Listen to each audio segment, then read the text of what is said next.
अस्सलामुअलैकुम, मैं हूं अली रज़ा और आप देख रहे हैं मेरा YouTube channel chemistry world. Geometrical isomerism में आज हमारा थर्ड लेक्चर है, जिसमें हम ज्योमेट्रिकल आइसोमरिज्म के नोमेनक्लेचर के बारे में पढ़ेंगे कि हम जो ज्योमेट्रिकल आइसोमर्स होते हैं इनकी नेमिंग किस तरह करते हैं। चलें, फ़र्स्ट ऑफ़ ऑल हम देखते हैं कि हमारे पास कितनी टाइप के ज्योमेट्रिकल आइसोमरिज्म के नोमेनक्लेचर होते हैं। तो हम देख लेते हैं, हमारे पास जो जियोमेट्रिकल आइसोमरिज्म के नोमेनक्लेचर होता है वो हमारे पास दो टाइप्स का होता है। ठीक है, एक होता है हमारे पास cis trans nomenclature, cis trans nomenclature. ठीक है, इस नोमेनक्लेचर से तो आप वाकिफ़ 50% तो हैं। ठीक है, उसके बाद हमारे पास होता है ई एंड जी नोमेनक्लेचर। ये नोमेनक्लेचर आपके लिए थोड़ा सा डिफरेंट होने वाला है, मगर जिन्होंने मेरे प्रीवियस लेक्चर सीरीज़ जो देखी है ऑप्टिकल आइसोमर्स की, उन्हें थोड़ा सा समझने में आसानी होगी। क्यों, वो भी मैं आपको बताता हूँ थोड़ी देर में। फ़र्स्ट ऑफ़ ऑल हम डिस्कस कर लेते हैं सिस एंड ट्रांस नोमेनक्लेचर, सिस और ट्रांस नोमेनक्लेचर। तो ये मैं आपको डिटेल में नहीं बताऊंगा, क्योंकि प्रीवियस लेक्चर में मैंने बता दिया था कि सिस और ट्रांस नोमेनक्लेचर में जो बेसिक डिफरेंस है वो क्या होता है। तो मैं सिर्फ आपको जस्ट यहाँ पर एग्जांपल्स बताऊंगा। जैसे हमारे पास है ट्यूब ब्यूटीन, टू ब्यूटीन हमारे पास हो तो उसमें हमारे जो उसके दो ज्योमेट्रिकल आइसोमर होंगे उनमें सिस कौन सा होगा, ट्रांस किस तरह होगा, तो आपको इनकी डिफाइंस भी पता चल जाएंगी। ठीक है, तो मैं एक ये लगाता हूँ हाइड्रोजन, ये लगाता हूँ तीसरा कार्बन, और ये हो गया हमारे पास चौथा कार्बन, और ये हो गया हमारे पास हाइड्रोजन। तो आप यहाँ पर ये गौर करें, जो सिमिलर ग्रुप्स हैं यहाँ पर वो ऑपोजिट साइड पर हैं। एक ये सिमिलर ग्रुप है मिथाइल, और ये है एक, और ये एक हाइड्रोजन है, और ये एक हाइड्रोजन है, ये ऑपोजिट साइड्स पर हैं। ठीक है, तो जो ऑपोजिट साइड्स पर अगर सिमिलर ग्रुप्स हों तो वो हमारे पास होता है बेसिकली ट्रांस। ठीक है, ये होगा हमारे पास ट्रांस टू ब्यूटीन। ठीक है, ये होगा हमारे पास ट्रांस टू ब्यूटीन। इसी तरह हमारे पास जो दूसरा होगा ब्यूटीन का वो होगा हाइड्रोजन, हाइड्रोजन, मिथाइल, मिथाइल। ठीक है, ये हमारे पास सिस टू ब्यूटीन होगी, ये हमारे पास सिस टू ब्यूटीन होगी। ये हमने एक एग्जांपल देख ली। एक और एग्जांपल देख लेते हैं हम। साइक्लिक कंपाउंड्स में मैंने कहा था ना ये होता है, तो हम एक साइक्लिक की एग्जांपल देख लेते हैं। ठीक है, साइक्लिक की एग्जांपल भी देखना ज़रूरी बनता है यहाँ पर। तो एक साइक्लिक की एग्जांपल यहाँ पर ये होगी, जैसे ये। ठीक है, हेक्सेन ले लिया हमने, साइक्लोहेक्सेन ले लिया, यहाँ पर हमने मिथाइल लगा दिया, यहाँ पर हाइड्रोजन लगा दिया, यहाँ पर हमने लगा दिया मिथाइल, और यहाँ पर लगा दिया हाइड्रोजन। और अब इसका दूसरा आइसोमर भी बना लेते हैं।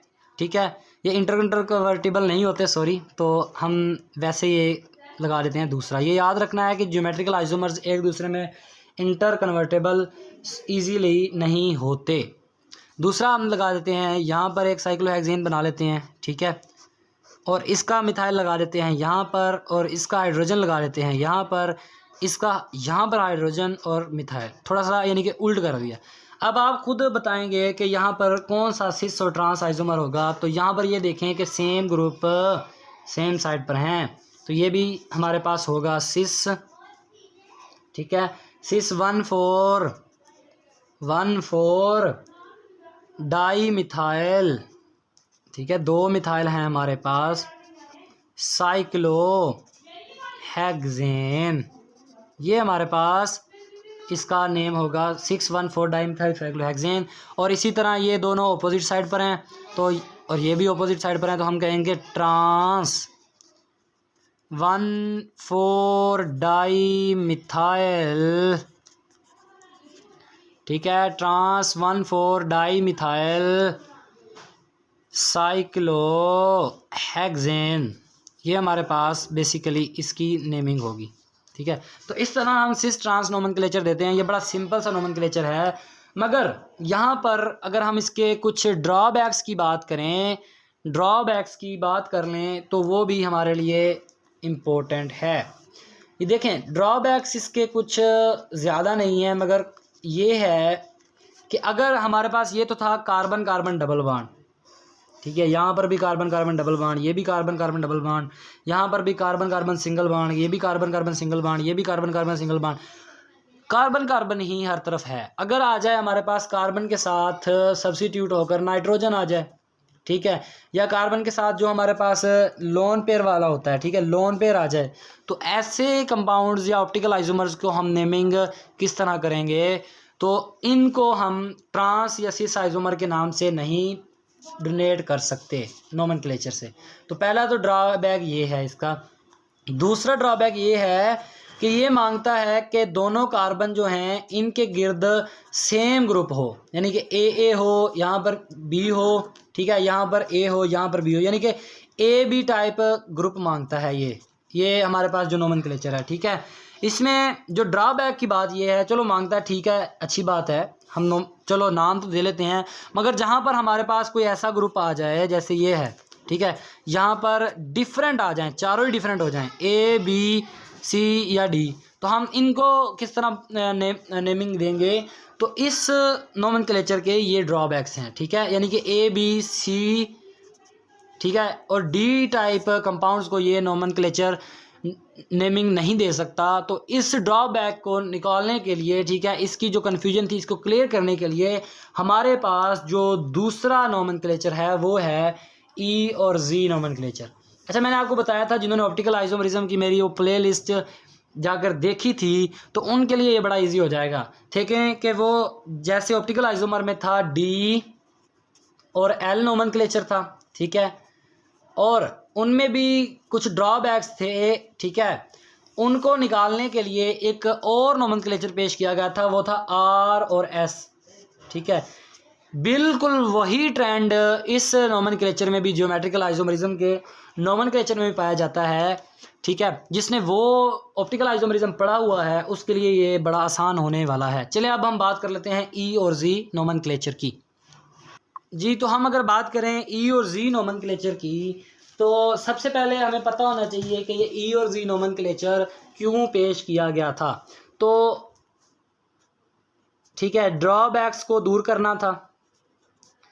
ड्रॉबैक्स जो थे उसके जियोमेट्रिकल आइसोमरिज्म के, उनको दूर करने के लिए ड्रॉबैक्स क्या थे, ठीक है, A B C D type जो आइसोमर थे उनकी नेमिंग के लिए।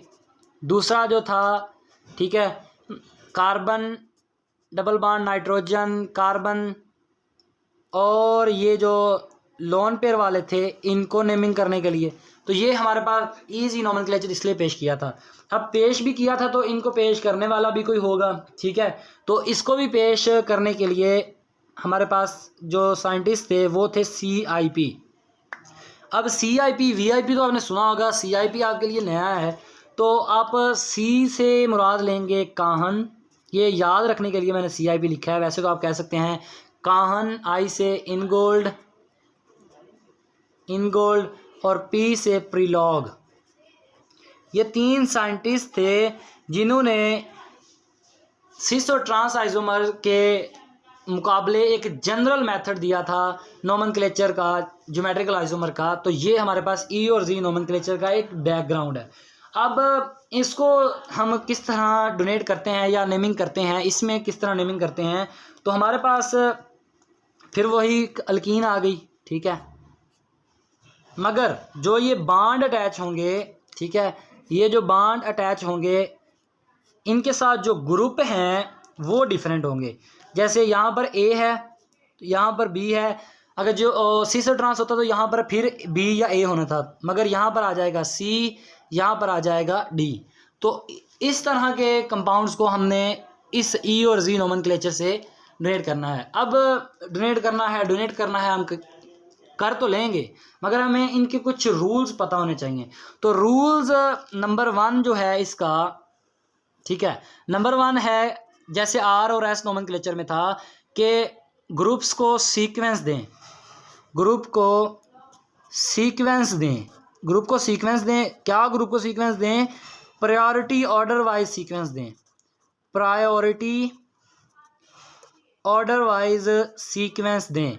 प्रायोरिटी ऑर्डर वाइज सीक्वेंस देने का क्या मतलब है कि ग्रुप जो हैं जैसे ये है 1 2 3 4, इनको प्रायोरिटी वाइज दें। जैसे एक ए को हम दे दें 1, बी को दे दें 2, सी को दे दें 3 4, ये नंबरिंग करनी है हमने सबसे पहले। अब जिन्होंने ऑप्टिकल आइसोमरिज्म नहीं पढ़ा तो प्रायोरिटीज़ ऑर्डर उनको देना मुश्किल हो जाएगा, तो उनके लिए मैं दोबारा बता दूं, प्रायोरिटी ऑर्डर हम देते हैं, जो हमारे पास सेकंड पॉइंट है वो है एटॉमिक नंबर की बेस पर। एटॉमिक नंबर की बेस पर, एटॉमिक नंबर की बेस पर मतलब जिसका एटॉमिक AN जिसका जितना ज़्यादा होगा उसकी प्रायोरिटी, ठीक है, उसका नंबर उतना ज़्यादा होगा। मतलब प्रायोरिटी जैसे जिसका एटॉमिक नंबर इन चारों में से ज़्यादा है, जैसे मैं मान कर चलता हूँ कि ए का एटॉमिक नंबर जो है वो बी के मुकाबले ज़्यादा है, तो इसको हम 1 का नाम देंगे, ठीक है। सेम कार्बन पर देखना है।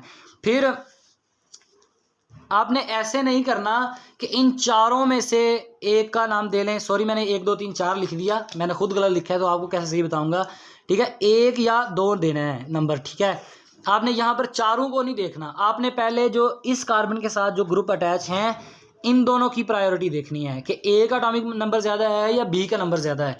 तो अगर ए का ज़्यादा है तो इसको आप दे देंगे 2, ठीक है। अब आप देखेंगे जाकर दूसरे कार्बन पर, इस कार्बन पर प्रायोरिटी देखेंगे कि सी का एटॉमिक नंबर ज़्यादा है या डी का, तो मैं मानकर चलता हूँ कि डी का एटॉमिक नंबर ज़्यादा हो जाता है और इसका हो जाता है कम, तो हम इसको नंबर 2 देते हैं। अब आप यहाँ पर मैं डिफाइन बताने जा रहा हूँ ई और जी की। अगर तो सेम नंबर जो एटॉमिक नंबर यानी कि जो प्रायोरिटी में, जैसे ए और डी का प्रायोरिटी नंबर ज़्यादा है, ठीक है, तो अगर तो ये दोनों हैं एक साइड पर तो ठीक है, ये हो जाएगा हमारे पास जी नोमेनक्लेचर में या जी सीरीज़ में ऐड होंगे। मैं आपको डिफाइन भी लिख कर बताता हूँ, ठीक है। अगर मोर प्रायोरिटी वाले ग्रुप जो हैं वो एक साइड पर होंगे तो वो हमारे पास होगा जी नोमेनक्लेचर, मगर यहाँ पर देखें ये ऑपोजिट साइड में है, ये ट्रांस, ठीक है, यानी कि ये बेसिकली सिस होगा, सिस की टाइप का होगा, ठीक है। और अगर वो ज़्यादा प्रायोरिटी वाले ग्रुप जो हैं वो सेम साइड पर हैं, जैसे ऑपोजिट साइड पर हैं, सॉरी, जैसे ये डी और ए हैं, ये ज़्यादा प्रायोरिटी वाले हैं ना, तो आप इनको अगर ये ऑपोजिट साइड पर हैं तो ये होंगे हमारे पास ई नोमेनक्लेचर। याद रखने के लिए आप इनको सिस और ट्रांस के साथ भी मुशाबह कर सकते हैं, हालांकि ये उन जैसे नहीं है। जी जो होगा वो सेम साइड पर प्रायोरिटी है तो सिस वाला हो गया, ई ऑपोजिट साइड पर है तो ये ट्रांस की तरह हो जाएगा, ठीक है। अब हम कुछ ऑपोजिट एग्जांपल्स करते हैं, ठीक है, जिससे हमें पता चल जाएगा ई और जी नोमेनक्लेचर में डिफरेंस क्या है। जी, तो अब हम कुछ एग्जांपल्स करेंगे जिनकी मदद से हमें कंसेप्ट क्लियर हो जाएगा कि हम किस तरह ई और जी नंबर्स असाइन करते हैं, नोटेशंस असाइन करते हैं ऑप्टिकल आइसोमर्स को।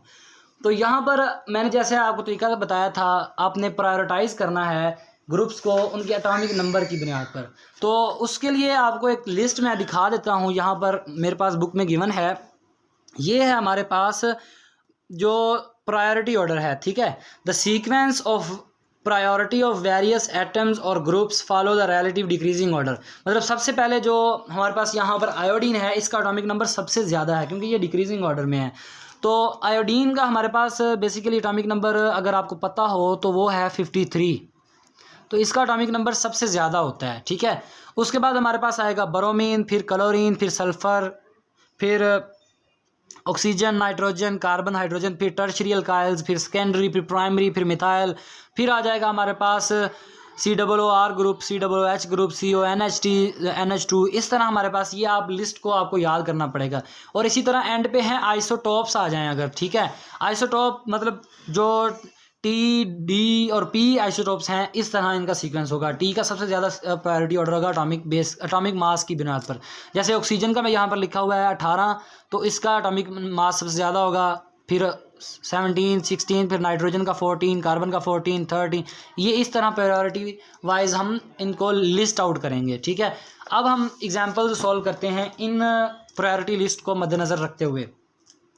तो अगर आप यहाँ पर अगर गौर करें, आप जो फर्स्ट एग्जांपल है मेरे पास, जो फर्स्ट एग्जांपल है वो है कार्बन के साथ फ्लोरीन, क्लोरीन, ब्रोमीन, आयोडीन लगा हुआ है। तो आपको मैंने अभी बताया कि आयोडीन का हमारे पास जो एटॉमिक नंबर होता है वो सबसे ज़्यादा होता है, तो इसको हम दे देते हैं नंबर 1। अब आपने इधर नहीं जाना, ठीक है, इसी कार्बन पर प्रायोरिटी ऑर्डर ढूंढना है। तो ब्रोमीन का आपको पता चल गया कि नंबर 2 हो जाएगा। अब आ जाएं आप इस पर, तो इस पर आपको पता है कि आयोडीन, ब्रोमीन, क्लोरीन आता है फिर, तो क्लोरीन का होगा 1 और इसका हो जाएगा 2। अब आप देखें 1 1 और 2 2 दोनों एक साइड पर हैं, तो ये हमारे पास बेसिकली कौन सा आइसोमर हो जाएगा, ये हमारे पास हो जाएगा Z आइसोमर। आई होप आपको समझ आ गया होगा कि आपने एक ही कार्बन पर प्रायोरिटी ऑर्डर देखना है। कुछ बच्चे क्या करते हैं कि दूसरी कार्बन पर चले जाते हैं, जैसे इधर 1 दे लिया, फिर इधर ढूंढने लग गए कि फ्लोरीन ब्रोमीन में से किसका एटॉमिक मास नंबर ज़्यादा है या क्लोरीन में, तो इस तरह प्रायोरिटाइज कर देते हैं। ये प्रायोरिटाइज करने का तरीकाकार गलत है, ठीक है। इसके बाद हम दूसरा देखते हैं, कार्बन के साथ एक सिर्फ इसे देखना है फिलहाल, ठीक है। तो ब्रोमीन और आयोडीन में फिर आयोडीन का ज़्यादा हो जाएगा, 1 हो जाएगा और इसको 2 मिल जाएगा। अब फ्लोरीन और क्लोरीन है, तो फ्लोरीन में से क्लोरीन का एटॉमिक नंबर ज़्यादा है, तो इसको 1 मिल जाएगा और इसको 2 मिल जाएगा, ठीक है। वही एग्जांपल है, मगर इसमें सिर्फ उसने ग्रुप्स की जो पोजीशन है वो चेंज कर दी, तो और ये ग्रुप की पोजीशन चेंज होने की वजह से ये हमारा ई आइसोमर बन गया, ठीक है। ये हमारे पास ई आइसोमर में चला गया, क्योंकि हमारे पास जो 1 1 है ये ऑपोजिट साइड पर मौजूद है, और 2 2 जो है लो प्रायोरिटी जो है, 1 1 2 2 नहीं याद करना आपने, ठीक है। आपने कुछ इस तरह याद करना है कि जो लोअर प्रायोरिटी वाले हैं वो ऑपोजिट साइड पर हैं, ठीक है, और हायर प्रायोरिटी वाले वो भी ऑपोजिट साइड पर हैं। तो इस तरह ये हमारा ई आइसोमर में चला जाएगा, ठीक है। ऑपोजिट से आपने ई और ट्रांस को मिक्स करके रखना है, ठीक है, कंसेप्ट के लिए सिर्फ, बाकी ये ई और ट्रांस का इनका कोई ताल्लुक नहीं है। फिर इसके बाद आप थर्ड पर आ जाएँ, तो इसमें भी आप देखेंगे कि इस कार्बन पर अगर आप प्रायोरिटी ढूंढना चाहें तो आप देखेंगे कि मिथाइल और C2H5 में मैं आपको बता चुका हूँ कि जो इधर भी कार्बन का पहले बॉन्ड है, अटैचमेंट है, फिर कार्बन का अटैचमेंट होगा। पहली अटैचमेंट देखनी है आपने, ये भी आपने एक चीज़ याद रखनी है कि जो इस कार्बन के साथ पहली अटैचमेंट है वो किसकी है, ठीक है। यहाँ पर देखें, इस कार्बन के साथ कार्बन की पहली अटैचमेंट है, यहाँ पर भी कार्बन के साथ होगी, मगर यहाँ पर दूसरी अटैचमेंट हाइड्रोजन की होगी, मगर यहाँ पर दूसरी अटैचमेंट भी कार्बन की ही होगी। कार्बन और हाइड्रोजन में प्रायोरिटाइज आप कार्बन को करते हैं, तो ये 1 होगा और ये 2 होगा। इसी तरह ये हमारे पास 1 होगा और ये 2 होगा। तो ये देखें 1 1 एक साइड पर है, तो ये भी हमारे पास Z आइसोमर में चला जाएगा, ये Z आइसोमर होगा हमारे पास। तो इसी तरह वही चीज़ है, एक बार फिर ये हमारे पास 1 होगा, ये 2 होगा, फिर हमारे पास ये 1 होगा और ये 2 होगा। तो 1 1 अपोजिट साइड पर हो गया और 2 2 यानी कि हाई प्रायोरिटी अपोजिट साइड पर, लो प्रायोरिटी भी अपोजिट साइड पर, तो ये हमारे पास ई आइसोमर हो जाएगा, ठीक है, ये ई आइसोमर हो जाएगा। इसके बाद हमारे पास जो लास्ट में एग्जांपल है वो है कुछ इंटरेस्टिंग टाइप, 4 एग्जांपल्स हैं, ठीक है। तो मैंने आपको बताया था कि जो कार्बन के अलावा वाले भी हैं, जैसे अल्कीन में कार्बन कार्बन होता है, यहाँ पर नाइट्रोजन है, तो इसमें आप प्रायोरिटाइज़ किस तरह करेंगे, तो इसमें आप प्रायोरिटाइज इस तरह करेंगे कि कार्बन है, ये तो एग्जांपल फ़िलहाल वैसे ही है। इसमें आयोडीन का नंबर 1 हो जाएगा, ठीक है, इसका नंबर 2 होगा। इधर ब्रोमीन का एटॉमिक नंबर ज़्यादा होता है, तो इसका 1 होगा और इसका 2 होगा।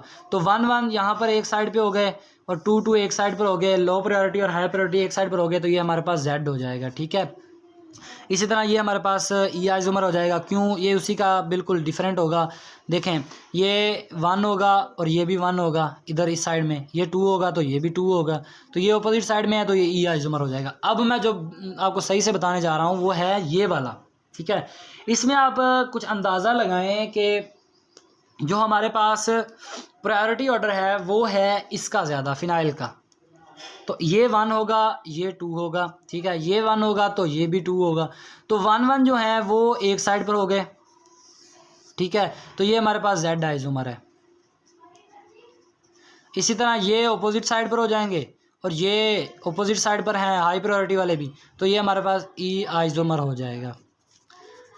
ठीक जी, ये हमारा था आज का लेक्चर, जिसमें हमने नोमेनक्लेचर ऑफ जियोमेट्रिकल आइसोमरिज्म देखा कि हम आइसोमरिज्म का नोमेनक्लेचर किस तरह बनाते हैं, किस तरह आइसोमर्स को नोमेनक्लेचर की सीरीज़ में ऐड करते हैं। तो उम्मीद करता हूँ आपको ये वीडियो पसंद आई होगी। वीडियो को लाइक और शेयर करना मत भूलिएगा। अल्लाह हाफिज़, अल्लाह निगहबान। Wait for the next lecture.